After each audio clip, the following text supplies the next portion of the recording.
Welcome to the Special Report, your news and views program about geek gaming culture on the internet. Coming up in today's show, Twitch is cracking down on the DMCA that they had updated just this past week, leaving a lot of people confused and unsure as to what is going on in their channel, since they have now gotten DMCA strikes without any kind of warning that they were even going to crack down on this sort of thing. We're going to talk about everything that this entails, because I think it has a lot of danger to be had in it.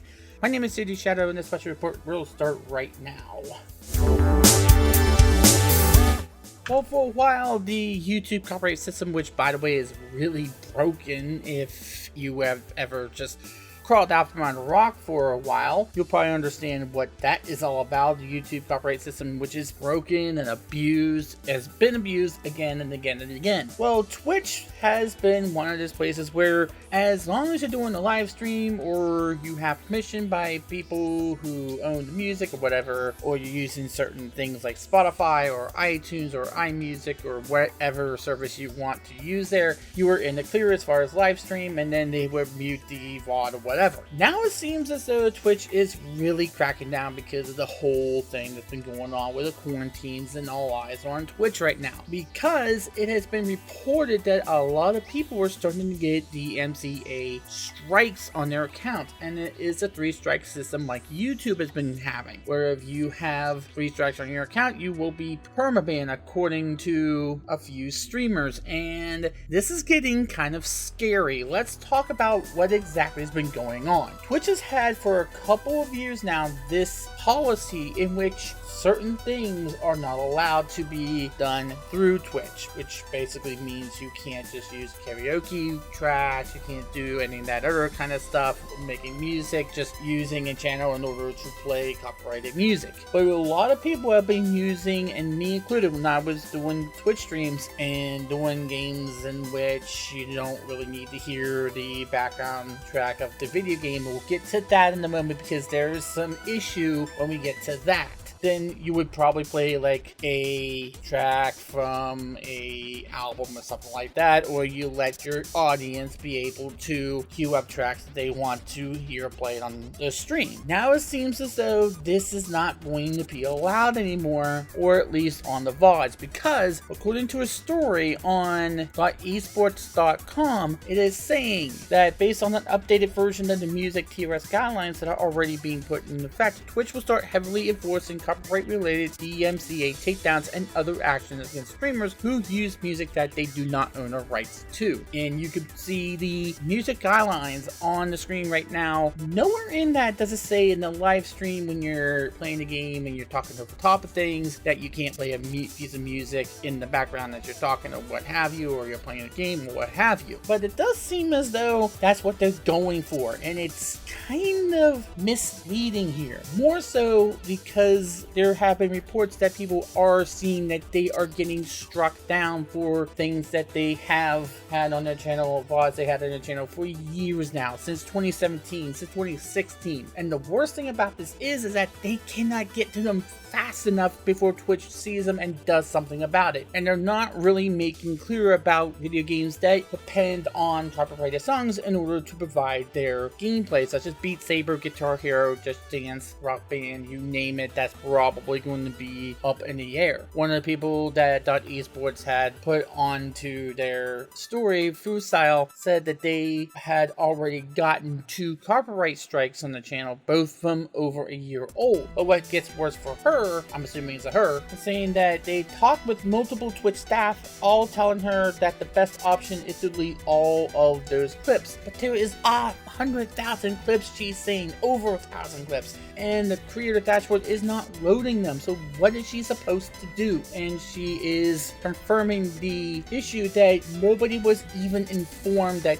Twitch was even going to do this, or was even going to crack down to begin with. And you could probably see that the person who issued the claim is the RIAA. No artist is being in the forefront here. There is not anything else that says that no music label is there. It's the Recording Industry Association of America. Now, they could be saying that it's a blanket thing to cover all artists, but usually with the YouTube thing, usually they say the name of the artist so you can actually appeal the case. This, you don't know who's going after you. You just say RIAA, which is a big conglomerate, and there's no way you're gonna get through to them. Now, the video game attorney had some guidelines as to what Twitch is allowed to do and what this actually is going on about, saying that Twitch has to act when they receive DMCA. More eyes are on Twitch than ever with the quarantine. Labels are finally coming for their money. You need to license or own the music you stream. There are services that help. Countering a DMCA is dangerous. Speak to a lawyer. That's the advice that he is giving to everybody. Now, this is getting even worse because from what is being reported, Twitch is even cracking down on video game music being put in the background while you're being right back. You're putting a screen up on, saying you can't even do that. Now, that has not been confirmed yet as to whether or not Twitch is even doing that, but if it is, then that is a huge issue. That is a big issue. And according to a few people, a few lawyers, you can have any amount. It can be even 1 second of a clip from a piece of music, and that would be enough to trigger something like this. And that is very troublesome. Even more so that people have been getting hit with these strikes from clips as far back as 2017, and they can't do anything to get them off of their channel before it is too late. And that to me is very, very troublesome. And I don't think there's been anybody who has even talked about this just yet. But I think there needs to be a huge discussion about this, because YouTube's been going through this for a while now, and that copyright system has been abused back and forth, north, south, east, west, up,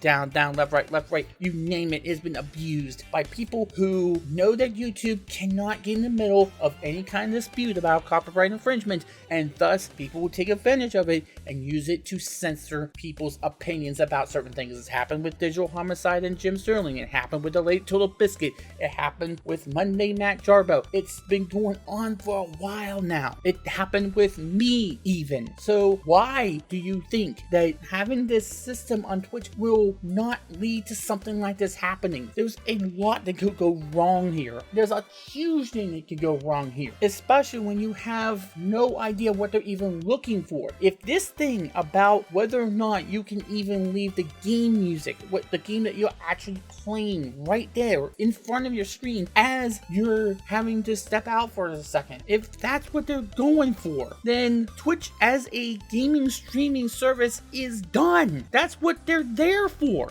That's what they're supposed to be broadcasting. What makes you believe that they're going to just make sure that, oh, they have to mute the game music because you're so scared that the RIAA, assuming it's the RIAA that's going to issue these takedown notifications, that Twitch is not going to also say, oh, we're so scared that we're going to be the ones that issue these requests. What makes you think a streamer is going to do that? It's going to take the time to do that before they have to use the bathroom or anything like that, or answer the door or something like that. What makes you believe that that is something that they're going to think about every single time? And that's not getting into the fair use issue of all of this. That's not getting into whether or not people do have a license to use that. This is not even getting into whether or not artists care if they use their music on a stream or not. This is not even asking whether or not the artist that originally created the song is using a blanket statement in order to say, go ahead, use the music on stream. We don't care. We don't make money off of that anyway. We are not the ones who make money off of that.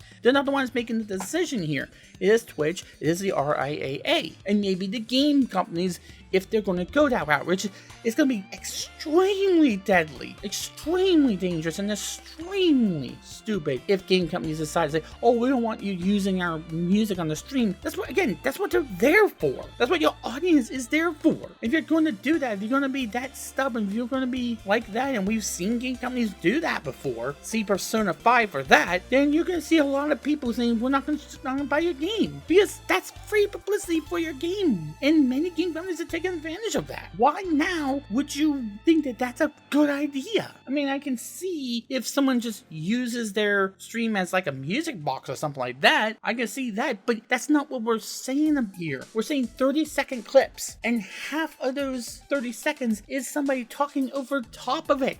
Where is the end game here? What are you trying to achieve? And that's not even getting into the most egregious thing about this, is that first of all, Twitch never informed anybody that they were going to crack down on it. No warning. There was no warning of this whatsoever, and because of that, no one could do any freaking thing about it. And Twitch is saying that they never changed anything. Well, they didn't say they were going to crack down on anything, and to be quite honest, I'm not sure if that's the truth or not. Have you seen what's going on with the Security Council? They will not fire this ferociously Steph person, even though just about half of the people want her gone. They're using that as free publicity. And why do I got the feeling this is the idea of one of the people in the Security Council? Maybe it was ferociously Steph who brought this to the forefront here. But if you're going to crack down in this magnitude like this, you have to warn people and give them a chance in order to rectify a situation. You can't just say, oh, by the way, we're going to start DMCAing everything, giving you a 3-chance warning, and making everything that we take down with 1 strike each. That is so irresponsible. I cannot think of an adjective that is sufficient enough to describe how irresponsible this is. No warning. You have. And I can't stress that enough. You must give a warning if you're going to do this. That is the basics of all PR. YouTube has even said, hey, we're going to have to do something with COPPA and how horrible and how unpopular that was. They at least give you enough opportunities to rectify your previous content. Twitch didn't do this. Why did it not do this? It just suddenly, here it is. All of a sudden, we're going to start DMCAing your content. And to top it all off, they're getting people's things that they can't get to from 2017 on down. How about you try for some more recent content so people can do something about it? They can get it off their channel. If you want to have people start thinking of conspiracy theories about why this is really going on, Twitch is doing a real good job of doing that by doing this sort of crap. By giving people absolutely no way to get these things off their channel, and then striking down things that they can't even get to, that they don't even know exist on their channel still. How fair is that to the content creator?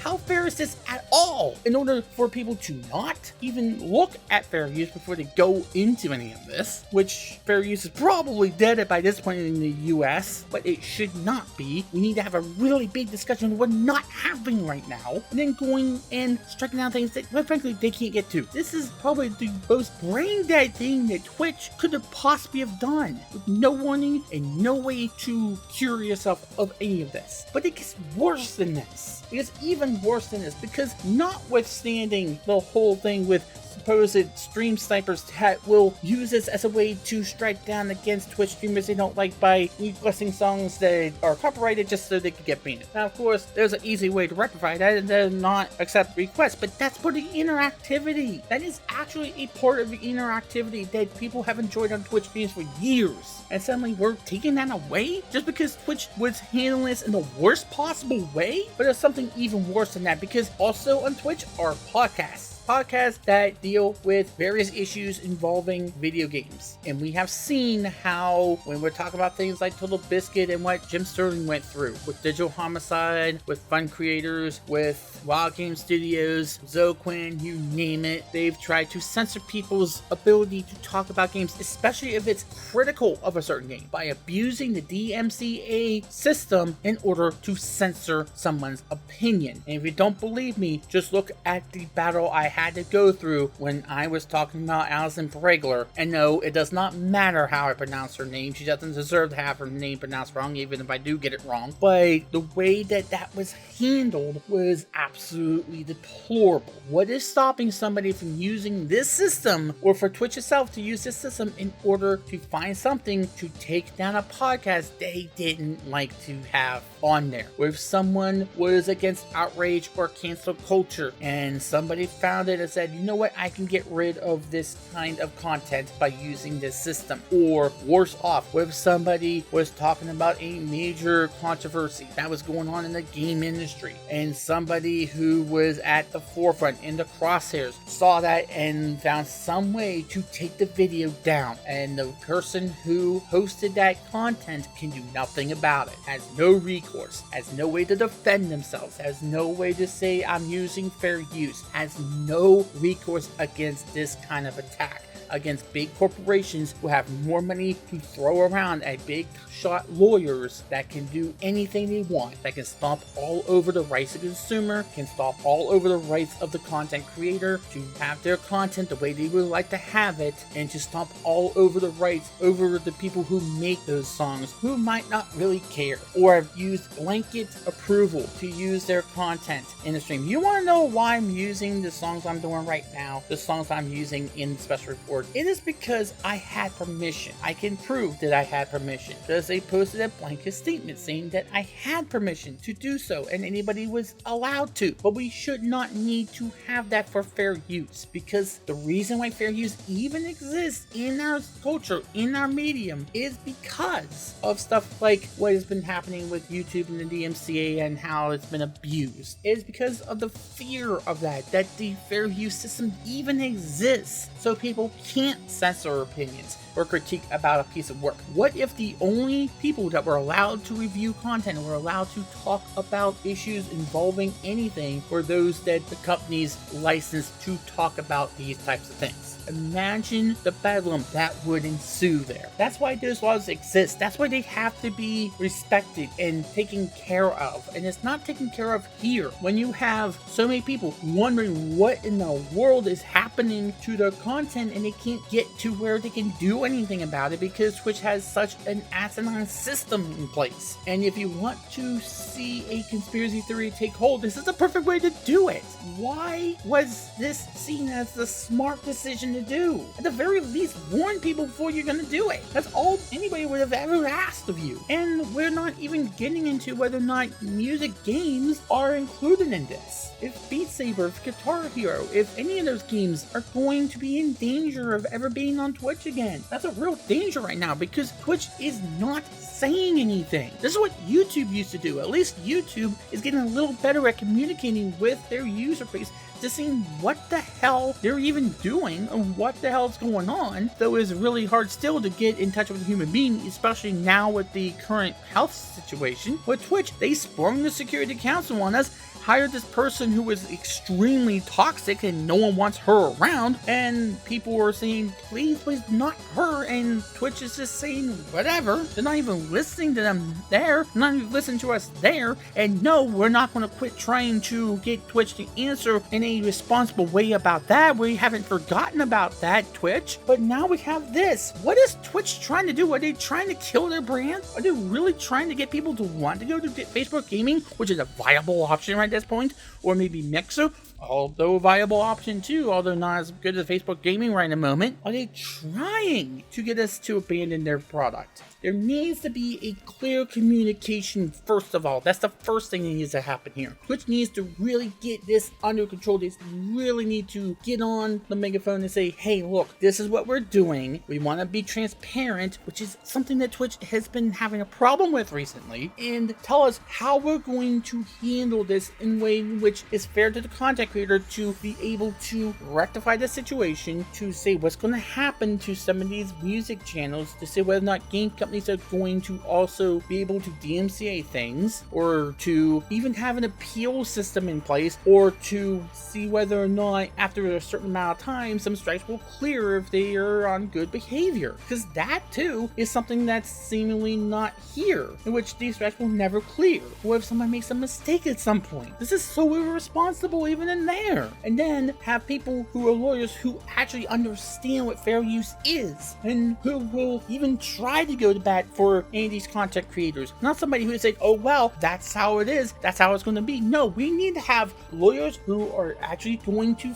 fight for the right of the consumer, for the right of the content creators, because right now we're not seeing anybody doing that. Not a soul has been doing that. They have been saying, okay, you have to do this, you have to do this. What about somebody saying, you know what, we can go to court for you, we will defend you in court if it goes to that. Somebody who will take up cases, because this is absolutely asinine. Where is the defense here? Where does a content creator have any kind of defense here? This is absolutely horrendous how Twitch is handling this, and they don't care. They don't seem to give a crap about what happens to these creators. And again, as I said, if you're looking at clips and streams that people can't even get to on the tools that you're giving them, that's a firm belief that there's something else there. You're giving conspiracy theorists a bunch of reasons to think there's another reason there, and maybe there is, because if you look at all the people who are being hit by this, they're the bigger streamers, and you know what happens with bigger streamers, people listen to them a whole lot more, but they too have no defense here. They need some defense. They need for someone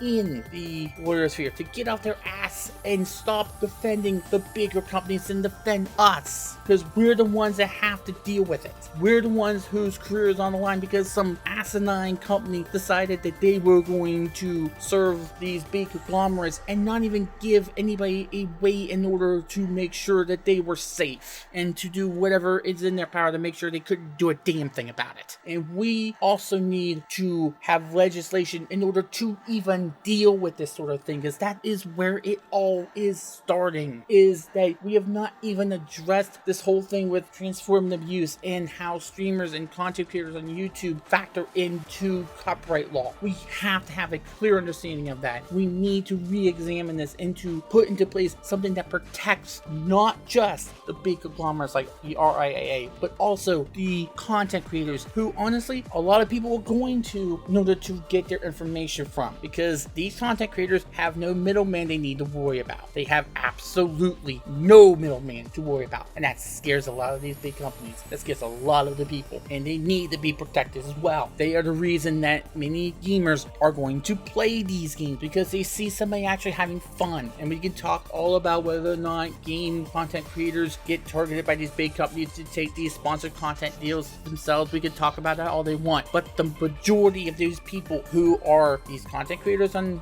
Twitch and on YouTube and maybe found Facebook and Mixer, we depend on them to give us a clear understanding, because we do not trust the gaming blogosphere anymore. That's why we're going there. And you notice that's why people like we said are so scared of the YouTube scene. There are a few people in the gaming blogosphere who post there too, and they have to keep them happy, so they try to frame us as some sort of abhorrent people as well. So we need to be protected, and this is not the way to protect us. We need to be protected now, because the more time we take in order to get something in place, the more people like Twitch are going to do this. This was absolutely the worst time to do this, and I implore everybody who is a Twitch streamer right now to fight this. Fight it.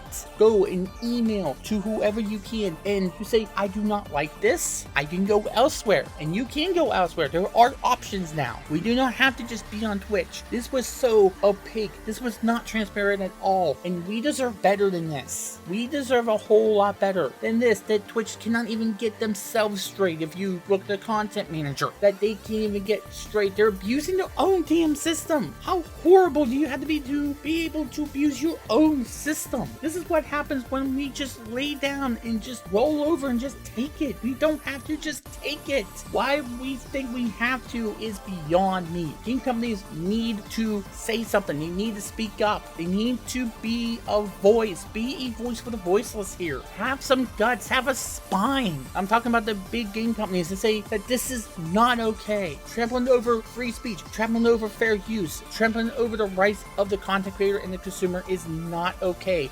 especially if you're going to be so non-transparent and so broken about how you handle this. If Twitch is trying to kill their own brand, they're doing a damn good job of it right now. That's going to do it for this edition of Special Report. Thanks as always for watching. Please give this a thumbs up if you liked it. Please subscribe for more Geek Gaming Culture. Also, please share this with all people you know. Please let us get the word out on this topic, because I think we are going to need it it right now. Before I go, let's give something that I'm pretty sure a lot of people are going to like, and pretty sure the site is going to like the publicity I give to them, because I hope they are going to say something about this whole thing on Twitch as well. The OC Mimics track of the day, and this is a newer one. I figured as though I'm trying to find some of the newer ones that they have released lately onto YouTube. This is one from Pirate Crab called Kurawanga Banga. It is from Mega Man X, the Boomer Kawanger stage from that game, and I love that track from that game. So it just seems like something that I can just leave you with. A little warning though before I go and leave you with this, just as a side note, just as a warning, some of the newer OC Remix videos on YouTube do have the equalizer effect, so if you have some sort of problem viewing those, just listen to music. You don't have to watch the video at all if you don't feel like you want to, or feel like you might get sick by seeing some of those. So there's really nothing I can do about that, but hopefully you like the music and the soundtrack for this. Thank you very much for watching. My name is JD Shadow, and that just happened.